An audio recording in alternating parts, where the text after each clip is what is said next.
Ara és l'Anna Pagès, reflexions sobre l'estudi i reconstrucció digital del retaule del Roser de Manresa. Endavant. Merci.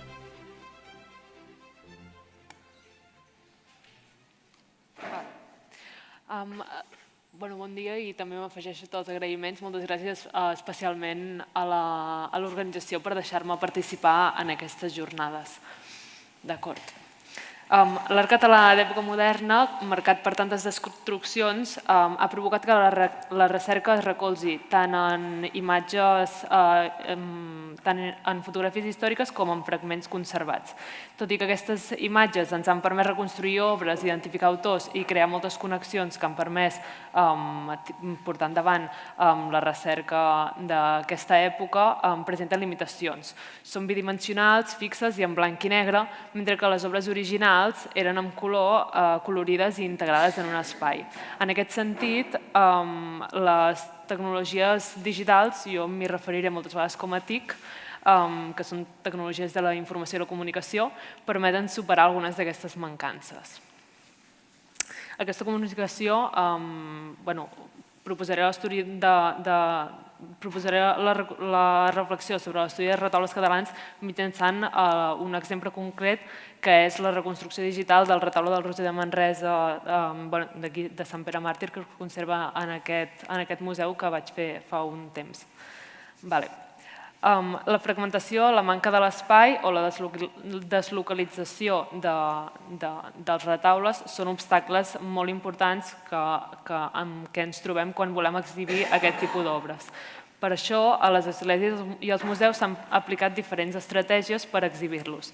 Aquí presento alguns exemples. Per exemple, a Sant Llorenç de Morunys es va decidir no reconstruir el segon carrer i completar les parts mancants amb fusta sense policromar. A la Roca del Vallès es van agafar tots els fragments conservats i es van ubicar l'església en una nova disposició. A la Prioral de Reus, César Martinell va fer un retaule ex novo i va integrar les parts conservades.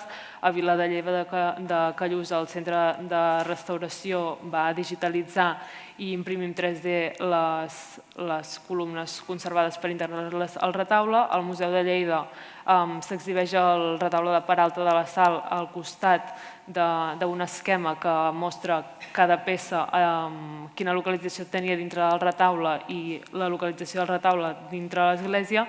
I al Museu d'Art de Girona es va fer un audiovisual que mostrava una reconstrucció bidimensional del retaule de Sant Feliu. Per fer la reconstrucció digital d'aquest retaule, del retaule del Roser de Manresa, vaig modelar manualment la part mancant, que és l'arquitectònica, i vaig digitalitzar en fotogrametria les peces conservades. I finalment vaig ajuntar aquestes dues parts, a part d'altres passos que no explicaré ara mateix, perquè es faria molt llarg. Les peces d'aquest retaule es conserven ara al Museu del Barroc, que per manca d'espai no hi ha possibilitat de modelar-lo. Una de les problemàtiques, però, amb la que em vaig trobar, i una de les problemàtiques que ens trobem tots els qui treballem amb fitxers que contenen models tridimensionals, és que són molt pesats i no es poden visualitzar, modificar o interactuar-hi de manera fàcil. Per tant, en aquest sentit, vaig buscar 3 mètodes que em permetessin superar aquest problema, que és un problema que també permet abordar els problemes propis de la museografia, que, com ja he dit, són normalment la manca d'espai, la fragmentació dels retaules i la pèrdua del context o deslocalització. El primer d'aquests sistemes va ser crear una pantalla tàctil interactiva amb tecnologia web. Aquesta permet a l'usuari explorar lliurement des de diferents perspectives i amb diferent nivell de detall el retaule i ho pot fer al seu ritme.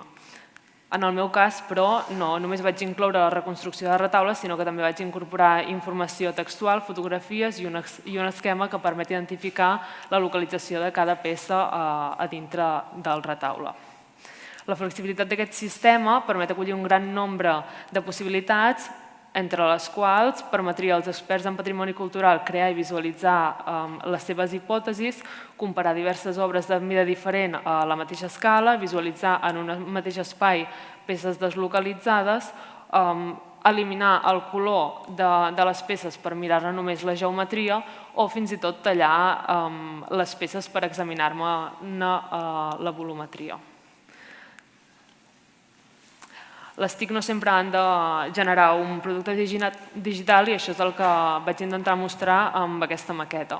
Ja sabem que un bon daurador usava la policromia per dissimular les imperfeccions que hi havia a la talla i aquesta maqueta es va construir amb aquesta idea. És una maqueta a escala 1:10 que volia generar un producte que mostrés el retaule en una escala humana per poder-lo veure de manera global i com a una unitat que a vegades en peces tan grans és una cosa que costa.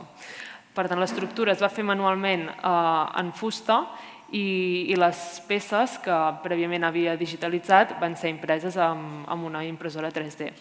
I al final es va pintar amb aquest tipus de policromia que no volia copiar exactament els colors originals de cada relleu, sinó que permetia emfatitzar la geometria de cadascun d'ells.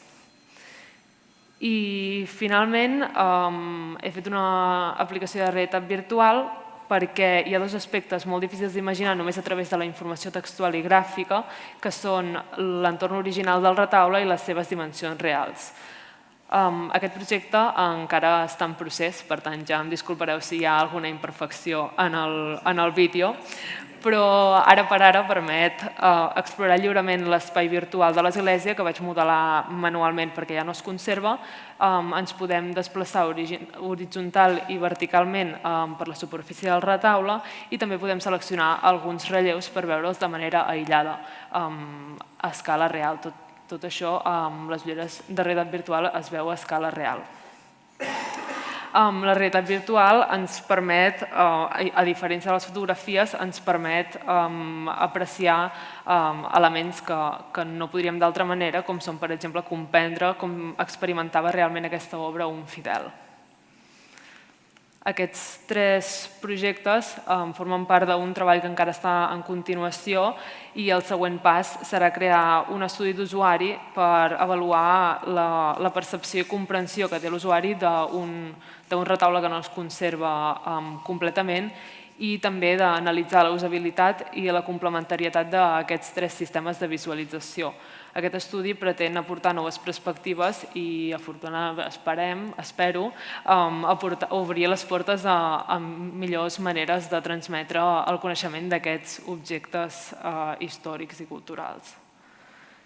Per tant, en conclusió, les imatges en blanc i negre han aportat molta informació i ens estan servint molt en els historiadors de l'art i estudiosos del patrimoni per conèixer aquest tipus de relleu, però les TIC amplien aquestes possibilitats amb les representacions tridimensionals per entendre millor altres aspectes com l'espai o la comprensió que en tenia el fidel de l'obra.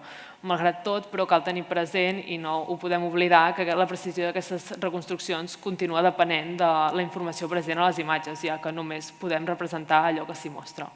Moltes gràcies.